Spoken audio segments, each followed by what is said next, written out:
Bringing in the sheets, bringing in the sheets. We will go rejoicing, bringing in the sheets. Something like that, minus the word sheets, of course. Welcome, huge movie fanatic Nate, stopping on by. This time I'm coming at you with a review. I can only assume that I'll be of the minority in this case. It'd be nice if there are other reviews out there like mine, but I won't be looking for them or anything. It'll be interesting to see what feedback I get about this. But basically, as we all know, Christopher Nolan, the auteur filmmaker of the past several years and decades and things, with like success after success after success, he's kind of entered the ranks of like Quentin Tarantino, and some of probably regarded as one of the most influential and best filmmakers of our current time, early 21st century. He's regaled us all last year in 2023 with his latest film, his first film since I'm pretty sure 2020s, which barely got to come out in the theater at all because of reasons which we want to all forget about. Tenet, which I did blind buy and see once, and I got to see that again and stuff. I mean, that was admittedly confusing for my pea brain, but I want to start the review by saying, I'm not one of these Christopher Nolan fanboys.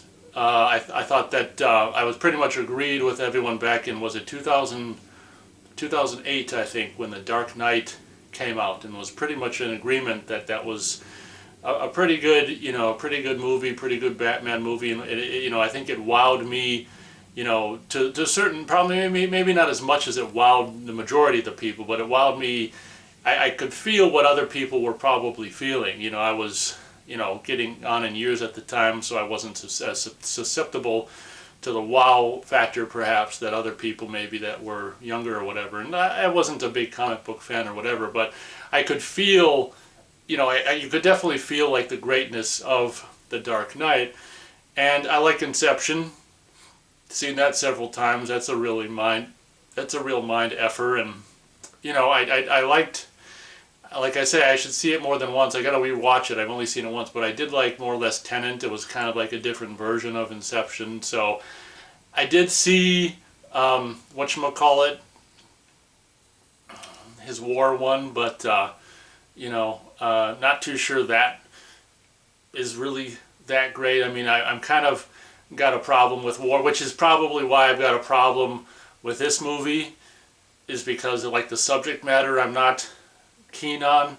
What the hell? I wish I could remember. Anyway, Dunkirk was the war one he did. I actually got a clearance Blu-ray of that for I think $3. So I did see Dunkirk, and as we all know, Christopher Nolan, like I don't know if he did this before Inception or whatever, but he likes to just go all over the place with Dunkirk had this kind of a whatever, is it like 3 different like storylines or whatever at varying degrees of speed within whatever. He switches up storytelling or whatever. He's got his own whatever way of telling stories or making movies or whatever. So I'm not a huge Christopher Nolan fan, although I do recognize kind of like I guess I can kind of understand what people see, and like I like how his movies kind of look more or less, and he's like, just like Quentin Tarantino is like one of the last of the high profile filmmakers that are all about film. And I will admit that like Oppenheimer looked pretty good on streaming or whatever. Anyway, I'm coming at you, I don't know if I even said it yet, but you know it because of the title of the video and things, but I'm coming your way to review the movie from last year. It's a contender, I would imagine. When the hell do Oscars happen? Have they happened yet? Or well, I don't know when this video is publishing. I'm filming this in like late February, so I don't know when this is publishing. But I don't know if I'm not an Oscar enthusiast, so I don't know if they've happened yet or if they're gonna. Probably in March maybe. But it's a contender for several Academy Awards, of course, and all this kind of stuff. So I didn't intend, because of the subject matter, it wasn't my intention to really ever see this, but it did like mid to late February. It did end up on Peacock, and I've got Peacock, and I'm like, well, I had enough interest in checking it out for no additional cost on Peacock, so I went for it and did it. should be said that I'm pretty sure this is his longest movie he's ever done, clocking in at 3 hours, and it's just like, oh my God. Does it need to be 3 hours? Probably not, although he sure crammed the 3 hours with nothing but talking, which is one of my criticisms with the movie. Oh my God, I've been meaning to, and I should, and there's so much video, so many things to make videos on, but back in the day when The Aviator, the Martin Scorsese film, came out on home video, and I saw that on home video, I was like just completely blown away by The Aviator. It's an era that ever since I saw Rocketeer in 1991, I'm just absolutely obsessed with, like, aviation and Hollywood, you know, early 20th century. I love The Aviator, and what's funny about this movie is it kind of has, it's almost, you know, it's got parallel, it's very similar to The Aviator in a lot of ways, and, you know, he does this stuff, and then he's, like, you know, scrutinized by the federal government, and there's a lot of similarities between The Aviator and this movie, although I'd argue, I mean, I love The Aviator, and just spoiler alert, 4 stars out of 4 stars for The Aviator. I've been meaning to review it, I haven't done it yet, but that's my short review of The Aviator, and that's a movie that's, like, I don't know, nearly 3 hours long, but it feels like it's 60 minutes long, like it's just so good. This movie's 3 hours long, and it feels like it's 6 hours long. I had to watch it in two sittings. I was able to get 2 hours in, and then after the bomb test, I'm like, I'm out of here. I gotta finish it the last hour some other day, so I just did that today. So, I'm not gonna, you know, go into what it's about, because we all know what it's about, but I'll just simply say my thoughts about it. Holy shit. You know, and is it boring? And it's like, okay, well, let me tell you why for me it's boring, because, well, take a look at, you know, the Paul Thomas Anderson movie by the name of There Will Be Blood. It's one of the, what I regard as one of the best movies of the 21st century. I was absolutely, like, when I saw the trailer for that movie, I knew I was going to love it. When I saw it in the theater, I was just absolutely blown away. That's the kind of movie that I absolutely love. So just to give you an idea of the kind of movies that I absolutely love, and, well, and Aviator, you know. But this movie, oh my God. Like, I wasn't really looking forward to necessarily watching it. Because of the subject matter, I'm like, I'm not a, you know, kill thousands of innocent civilians kind of enthusiast. I'm not a war enthusiast, quite the opposite. So it's kind of like this, telling this story is kind of disgusting, and I think it's kind of inappropriate. It's kind of annoying that that the movie came out in this, right around this time of, you know, tensions and stuff. Is it an accident? Probably not. Who knows? Who knows how these things work? But I think it's kind of fishy how it came out right around the time of escalating tensions, if you will, and just like to get, like, the idea of, you know, a nuclear obliteration on people's minds, just in case they've got plans for us. But what can I say? Like, I could not believe, well, what I was getting at earlier is, like, I'm not a fan of, this movie is the most exhausting. If you've got a mind like mine, and a lot of you fans of this movie are probably like, what kind of mind? Dumb shit mind? Because you just think this movie's the greatest. It's on Peacock, it's like 93%, you know, rating or whatever. So it's like, you know, I'm kind of interested in the feedback, if any, that I do get from my review, from all of the the Christopher Nolan / Oppenheimer frickin' fanboys, or whatever you want to call yourselves. But holy shit, like, this is my exact opposite kind of movie that I like, where it's just, imagine 3 hours of more or less non-stop talking, and then, like, you know, true to Christopher Nolan form, it's got different whatever, timelines, I guess you could say, and different parts of whatever. And for some reason, I thought it was, you know, there's probably a method to his usage of black and white, but having seen it once, I mean, and not caring enough to really pay attention, I wasn't interested enough to try to figure out what the method to the black and white was. But it just seemed like, you know, I'm sure it's not, but, you know, to me, just being like an uninterested viewer. It just seemed random, like, okay, well, this one timeline we're going to just have black and white or whatever, and then there'll be this one moment of this black and white timeline that's color, and we'll move the plant, and I don't know, it just felt like, you know how you got people out there talk about pretentious movies. I mean, this might be one of the most like pretentious movies one could frickin' ever make and or watch. It's just like, oh my god. So my biggest problems with the movie, number one, is the length. It doesn't need to be 3 hours long, although let's face it, he did manage to fill it with nonstop banter, talking, whatever. My second biggest problem with the movie is you've got all these characters. It's really cool to see Josh Hartnett in such a high profile movie again. Minnesota native. I hail from Minnesota. I live in Minnesota. I reside in Minnesota.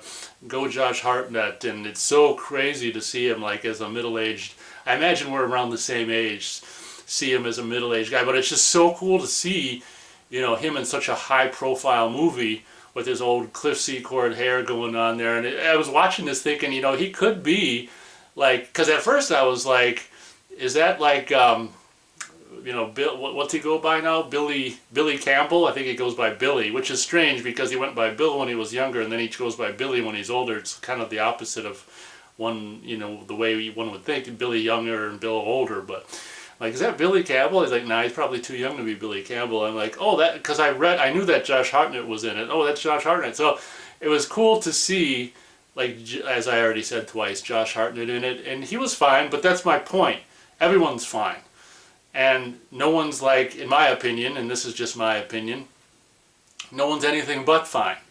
And I always think it's weird, you know, we all know Emily Blunt, and she was, is great in like that Tom Cruise movie, and even the Jungle Cruise or whatever and stuff. She's always fine, but she's like a Brit. And I never understand it when like they cast a Brit as like an American with just the American accent, and it's just, it's almost like, because Brit, I mean, she's got a Brit face, and maybe it's just because I know she's a Brit or whatever, but I guess I don't understand the whole fad of like casting a British actor to play American or vice versa. And then what's his name? Did they make him look older, or is just Gary Oldman actually that old? That old?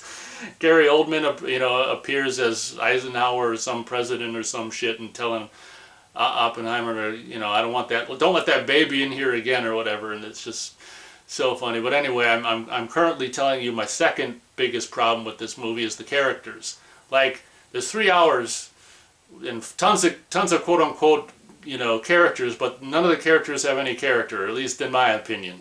There's this term out there, you know, in the world called, I think it's NPC, like just referring to just like, you know, just whatever, lifeless parts of a online video game or whatever. But in my opinion, like every character in this movie is like an NPC. And honestly, thinking back to the movie, like maybe the most interesting character is kind of just because she was all seductive or whatever, was that one chick who he initially screwed or whatever, and she ended up departing in some way, some fashion or form or fashion or whatever. I think she might have been the most interesting character, or the performance that left me the most memorable performance. She was in the film for a limited amount of time, and that might be, you know, it kind of would have been nice to see more of that character. I don't mean we see all of there is to see. I don't mean it in that way. I mean see her on screen time, more screen time from her, because her performance was probably the performance that was most memorable to me. But other than that, like none of the characters, I mean even the Oppenheimer character, like no one's got a personality. We're all just like robots going through this biopic, kind of just delivering our lines, and it's so, I don't know if you could make a movie like, and granted there are moments of the Christopher Nolan greatness, if you want to call it that, but they're so few and far between, you know, like they replay kind of like Inception stuff. They replay bits and pieces over from different perspectives, and like the hat blowing off and not knowing what the hell he said to Einstein or whatever, and finding that out perhaps later. I'm trying not to spoil. I mean, sure, everyone's seen this movie or whatever, but there's bits and pieces of Christopher Nolan greatness. And actually, while I'm on that, my favorite part of the movie is like when he goes into that building full of all these cheering people waving their flags. And correct me if I'm wrong, are there too many? Is that the wrong flag for that era? It seemed like there were too many stars on those flags. Like I thought back in that era, like in the 40s, like they weren't, the stars were like in rows, like Space Invaders, and not like, there might have been too many stars on those flags. Don't quote me, but it's something I noticed. And if that's, an error on production design's part, big mistake, but don't quote me, I'm not sure. But I just remember that era, the stars being in rows. The flags were small, I couldn't see, whatever. But that moment when everyone was all giddy that they just killed, because of the work that they did, thousands of Japanese civilians were slaughtered. It's so funny when governments, are purported to have beef, and the civilians who've got no beef are the casualties. You gotta love it. But that scene where he was standing up in front of those people and like the background was shaking, and it's kind of reminiscent of like some of the anxiety and the aviator, or the character in There Will Be Blood. That kind of stuff I like, because I'm kind of, there's people probably with worse anxiety than me, but I've got my fair share of anxiety situations in life. So, same with like the character, I really identified with the characters in Aviator and There Will Be Blood. I guess that's, among other things, why I love those movies so much. So that one moment where he's up there and he's like appalled in a way, he's more or less appalled by what he's done, and everyone's cheering, and just those, and then him seeing big flash of light, and like the people getting nuked or whatever, and T2 and ashes, and then he gets down off there and he steps on like a child ash body and breaks, steps into it. And so like that scene I think was probably the best scene of the whole movie in my opinion. But I even was surprised about the nuclear bomb test thing, which, call me dense or whatever, but I was surprised that Christopher Nolan didn't more, make it more, I guess, make it more known, like the distances that the different people observing the bomb test were at. Like, do some kind of like high shot and they'll let the viewer know like who's at what distance, and so then when it goes off we can know who's where and stuff. I mean, I just felt like, where is, different people are at different distances, who is where, and, just a feeling of no sense of like being there, like this is all just gobbledygook or whatever. And obviously I was kind of, did I want to see the bomb being dropped in Hiroshima? Nah, probably not. Probably better to not do it, not show it. But I was actually kind of disappointed in the bomb test scene. I thought, it was cool that the sound of the concussion didn't happen until many seconds later, as would be like. But it's just like, it's just, compared to like, at that point you've been watching this movie for 2 hours, and you're just like, I'd hope the bomb test scene would be a little more, whatever, something would happen a little more interesting. But I mean, it could have been worse. I think it could have been better, whatever. But holy shit, you gotta watch. Okay, I'm still talking about my second thing. You gotta watch 2 hours before the bomb test. 2 hours of nonstop blabbing. And I guess that leads me, we might as well just call it the third. So the second is like just all the characters, like in my opinion, with the exception of like maybe little bits and pieces of humanity shown here and there or whatever, or smile or a little character, like all the characters are just all bland, like soulless characters. They're just boring. And I guess the third thing that I hate about this movie is just like the nonstop talking. Like, we're supposed to listen to nonstop talking for almost 3 hours straight, and like be able to have everything sink in and be able to understand everything. And of course, like take Inception or any number of, I guess, Christopher Nolan movies. I mean, you're probably supposed to rewatch it and get more every time you watch it. I'm not denying that. I mean, that's obviously something about it. But in my opinion, I guess that's a way to make a movie. And in my opinion, I think you should be able to get the majority of of what's there on a, you know, the important stuff of what's there on initial viewing, whatever. You know, I can understand there's people who might not agree with that or whatever, have different thoughts, whatever, but the amount of, I just don't have a brain, I don't have the kind of brain that can listen to like nearly non-stop talking for 3 hours from not only just multiple characters but multiple timelines and try to make any fucking sense out of it. You know, part of me is like, do I not like this movie because I couldn't understand it, because my mind isn't made up, isn't wired to listen to 3 hours of non-stop talking and make sense out of it? Of course, I just did the first 2 hours, and then the next day I did the last hour. But I mean, still, I mean, it's just like, oh my God. Even when you go to finish the last hour, it's like 15 minutes in, you're just like, oh my God, you know, these people.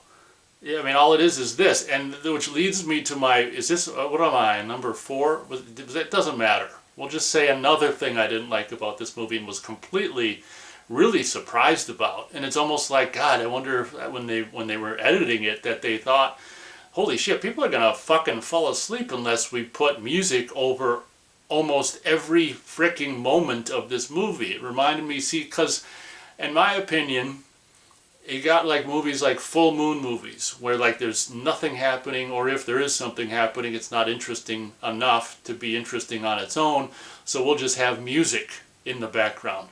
This movie, I couldn't believe it. It's 3 hours long, and there's a good chance that 95% of it, so nearly 3 hours non-stop, maybe 90% to be fair, but it's probably no lower than 90% of this 3 hour movie has music in the background, like, you know, whatever. I don't know if it's Hans Zimmer again or whatever, but just the kind of Christopher Nolan, it's not really music, it's like tonalities in the background just to like keep people from falling asleep. And oh my God, it'd be really amazing, well, not so much, but it'd be an interesting test to watch this movie with none of the music in it. And who knows, maybe I'd even like it more, because one of my biggest problems with the movie is the fact that, because I was watching it and I was like, you know, there's music, I'm aware that there's music now, and it's one of the many freaking talking scenes, just non-stop talking, dialogue, whatever, you know, and it's like, okay, there's music in the background, and then I'd be like, okay, this is another scene that came and went, before you know it, it came and went. I'm like, was there music the whole time in that scene? I can't remember. And then there'll be, you know, it seems like maybe 40 minutes later, you're like, oh shit, there's no music. And then like 5 seconds after you realize that and say it to yourself, the music starts or something. And it's like, holy shit, so you're telling me you've got a 3 hour movie and 90% of the movie's got music in the background during the dialogue scenes. It's like, what is going on? And that was just like, you know how a movie will have like, you know, just your normal scenes, and then there'll be like a montage scene of maybe we're building something or we're working on something, like, you know, put the bomb together or whatever, and then you'd have this, you know, it'd be scenes that show time lapse, you know, scene here, scene there, showing the passage of days. Then you'd put music over it to kind of bridge all those different scenes and all those different days and, you know, periods of time together. You put music over that, fine, that makes sense. But just to have dialogue scene after dialogue scene with the whole movie is almost like a 3 hour version of one of those scenes where we're bridging different timelines together, one after another, for 3 hours. And what do we do during those kind of scenes to really make them flow better? We have music. So that means you got a 3 hour movie with 90% of it is nonstop music in the background, and it just feels so much like a goddamn crutch. Like, oh my God, 3 hours of nonstop talking. How are people not going to walk out or fall asleep? Well, we'll put some tonalities, musical tonalities in the background and for drama. And that's another thing. Oh my God, talk about melodrama. You know, like I say, aside from some of that, you know, Christopher Nolan greatness that sneaks in here, there, not so often. But I'm not going to say that it's not there. And, you know, it's kind of there, because I was like, you know, how's this movie going to end? Well, he's got to do, you know, one of his, like, signatures, aha. Not so much, I mean, it's there, but not to an extent that it's worth sitting through this 3 hour movie for, per se. But it's kind of like the Saw movies, you know, at the end of the movie, the last couple minutes, when that music would fade up, da-da-da, da-da-da, da-da-da-da-da, da-da-da, and you'd see all the how the hell everything was, or this was that way, or this was a different day, and this is the, you know, he does kind of a version of that at the end of the movie, but it's not as much as one would hope for sitting through this movie for 3 hours. So that might be all I really have to say about it. Just my complaints about the movie. Are there positives? I mean, I guess it looks good if you like the way Christopher Nolan movies look. I can only assume it's shot on film, you know. So I mean, it looks good. I don't understand. Like I say, I'm sure there's a you know, some kind of methodical rhyme and reason to the scenes that he decides to shoot in black and white.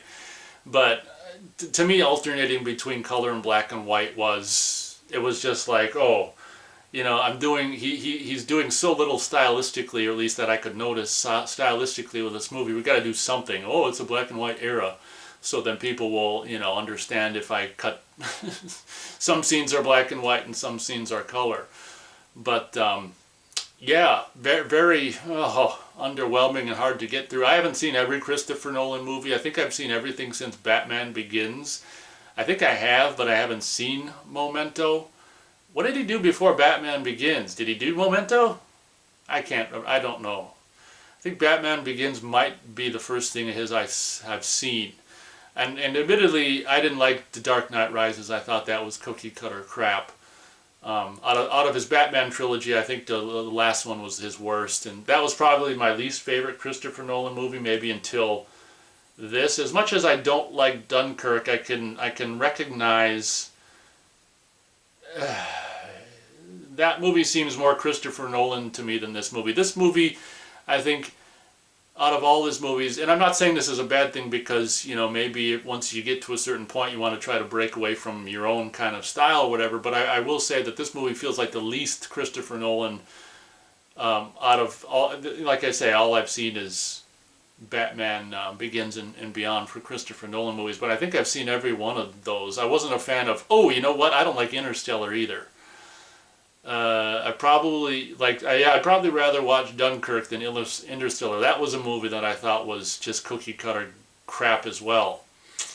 And everyone, all they eat is all that the food that's available is popcorn, a nice sales gimmick to sell popcorn at the movie theaters. But yeah, I didn't like Interstellar. I'd probably rather watch Dunkirk than Interstellar or this movie. I can't remember if there was another one or whatever, but yeah, so it feels, I mean, you can tell by looking at the scenes that it's got the Christopher Nolan look or whatever, but, you know, and just the whatever, but yeah, just so unimpressed. I'm just trying to think of other, I guess he doesn't really have necessarily, you know, interesting characters necessarily in any of his movies, come to think of it. I mean, they're just like pawns in the story, you know, just characters to be in his movie or his story or whatever. But yeah, come to think of it, maybe it's just Christopher Nolan really doesn't have deep or interesting characters. I'm like playing Dunkirk in my mind, you know? And it's like they all seem to just go through the motions and maybe don't have so much depth. Maybe that might be Christopher Nolan characters. But I mean, look at, like, is it Michael Caine as Alfred? Like, he's got like some humanity, you know? And so I guess that's maybe few and far between. And gosh, it was amazing that Michael Caine wasn't in this movie. Maybe he was in the background or one of the people in the stands or something stomping their feet just to get him in there. But yeah, my star rating for Oppenheimer, probably 1/4 of a star out of 4 stars. It was absolutely exhausting to watch because it's the exact opposite of the kind of movie I'm interested in. You know, back when I was late teens, mid to late teens, early 20s, I was a big silent film buff. So, I mean, you know, Charlie Chaplin and Metropolis, Fritz Lang and all this kind of stuff, Buster Keaton.